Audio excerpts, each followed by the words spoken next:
Dear student, आज हमारा topic है मानव की पाचन ग्रंथियाँ।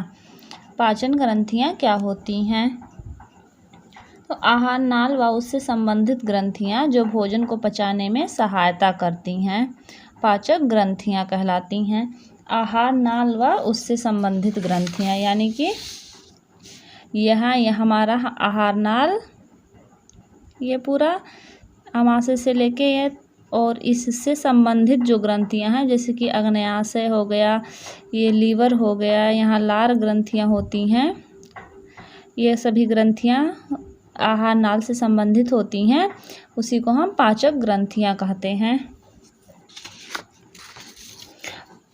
पाचक ग्रंथियां हमारी दो प्रकार की होती हैं, एक होती हैं आंतरिक पाचक ग्रंथियां और दूसरी होती है बाह्य पाचक ग्रंथियां। आंतरिक पाचक ग्रंथियां क्या होती हैं? ऐसी ग्रंथियां जो आहार नाल की दीवार में पाई जाती हैं, यानी कि ऐसी ग्रंथियां जो कहाँ पाई जाती हैं? आहार नाल की दीवार में। यह हमारा आहार नाल यहाँ से आंत, ये आमाशय और आंत, तो जो ग्रंथियां आमाशय, यहाँ आमाशय की दीवार में और आंत की दीवार में पाई जाती हैं, वो कैसी पाचक ग्रंथियां कहलाती हैं? आंतरिक पाचक ग्रंथियां कहलाती हैं। कुछ ग्रंथियां कैसी होती हैं? आहार नाल की दीवार में होती हैं। आहार नाल मतलब आमाशय और आंत की दीवार में होती हैं, तो इन ग्रंथियों को आंतरिक पाचक ग्रंथियां कहते हैं। और कुछ ग्रंथियां जो होती हैं इनसे हटके होती हैं, यानी कि जैसे ये लीवर है आहार नाल से अलग है, ये अग्न्याशय है आहार नाल से अलग है, तो इन ग्रंथियों को हम बाह्य पाचक ग्रंथियां कहेंगे। बाह्य पाचक ग्रंथियों में लार ग्रंथियां, यकृत और अग्न्याशय है।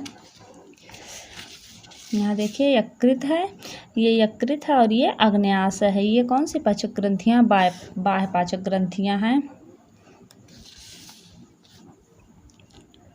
लार ग्रंथियाँ, यकृत और अग्न्याशय। अब हम पढ़ेंगे लार ग्रंथियों के बारे में। मनुष्य में 3 जोड़ी लार ग्रंथियाँ पाई जाती हैं। पहली है सबलिंगुअल ग्रंथियाँ, दूसरी सबमैंडिबुलर ग्रंथियाँ, तीसरी पैरोटिड ग्रंथियाँ।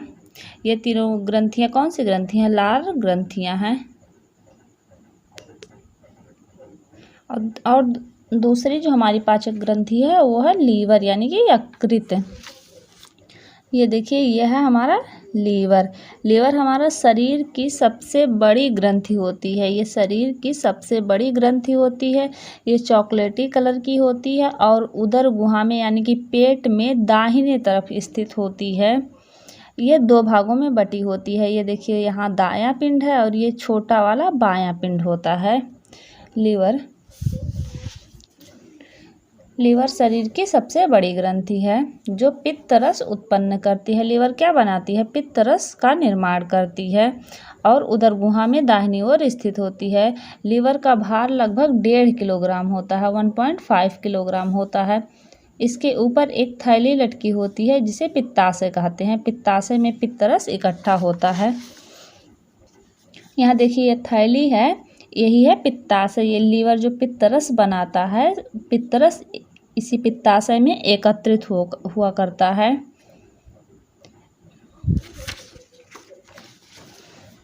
अब है फंक्शन ऑफ लीवर यानी कि यकृत के कार्य। यकृत के कार्य क्या होते हैं? यकृत कोशिकाएं हिपैरिन नामक पदार्थ का स्रावित करती हैं।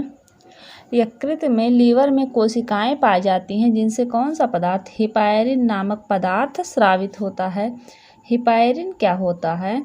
हिपैरिन ब्लड में पाया जाता है और ब्लड में अंदर पाया जाता है और ब्लड को जमने से रोकता है।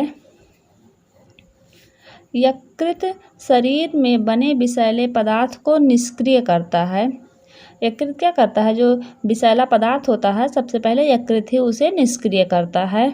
जैसे कोई जहर शरीर में चला जाता है तो सबसे पहले यकृत ही उस जहर को काटने का कार्य करता है। यकृत से बना पित्त रस भोजन को क्षारीय बनाता है। यकृत क्या बनाता है? पित्त रस बनाता है। पित्त रस बनाता है। पित्त रस क्या करता है? भोजन को क्षारीय करता है। जब भोजन आमाशय में आता है तो आमाशय में मिल जाता है, HCl से मिल जाता है और भोजन हो जाता है अम्लीय माध्यम में। तो पित्तरस बाद में जब भोजन ग्रहणी में आता है तो पित्ताशय से पित्तरस निकलता है और भोजन को क्षारीय माध्यम में कर देता है। रुधिर के निर्माण में सहायता करता है। यकृत जो होता है, जब बच्चे छोटे होते हैं, बहुत छोटे होते हैं, तो उनके रुधिर का निर्माण अस्थि मज्जा में नहीं होकर यकृत में होता है। और यकृत जो होता है टूटी फूटी रुधिर कोशिकाओं का संग्रह करता है, उन्हें ठीक करता है। यकृत प्रोटीन के पाचन से बने अमीनो अम्ल को यूरिया में बदलकर मूत्र द्वारा बाहर निकाल देता है। यकृत जो प्रोटीन का पाचन होता है तो उनसे जो यूरिया बनता है, यूरिया जो बनता है अमीनो अम्ल को यूरिया में बदलकर, जब प्रोटीन का पाचन होता है तो अमीनो अम्ल बनता है, अमीनो अम्ल को यूरिया में बदल देता है और मूत्र के द्वारा बाहर निकाल देता है। अगली हमारी पाचक ग्रंथि है अग्न्याशय। अग्न्याशय शरीर की दूसरी बड़ी ग्रंथि होती है। अग्न्याशय को हम देख लेते हैं। यह अग्न्याशय पत्ती की जैसी संरचना है, ये अग्न्याशय है। अग्न्याशय शरीर की दूसरी बड़ी ग्रंथि होती है, पत्ती के जैसी संरचना होती है।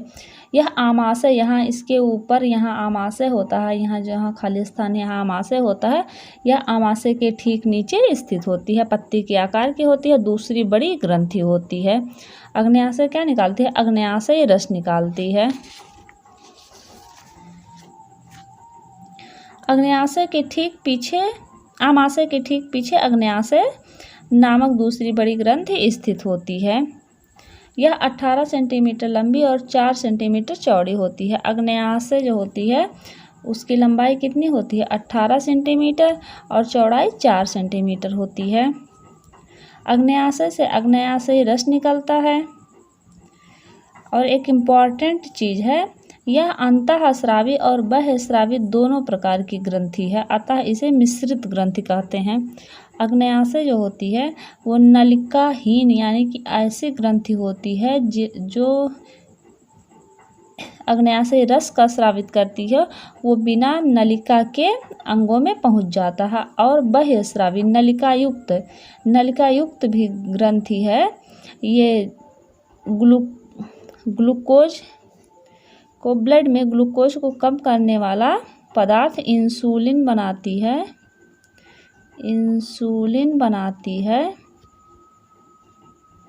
और इंसुलिन नलिका के रास्ते जाता है, इसीलिए इसे बहिःस्रावी ग्रंथि कहते हैं। तो ये दोनों प्रकार की होती है, अतः इसे मिश्रित ग्रंथि कहते हैं। अग्न्याशय में होती हैं अल्फा कोशिकाएं। कौन सी कोशिकाएं होती हैं? अल्फा कोशिकाएं। और होती हैं बीटा कोशिकाएं। अल्फा और बीटा कोशिकाएं,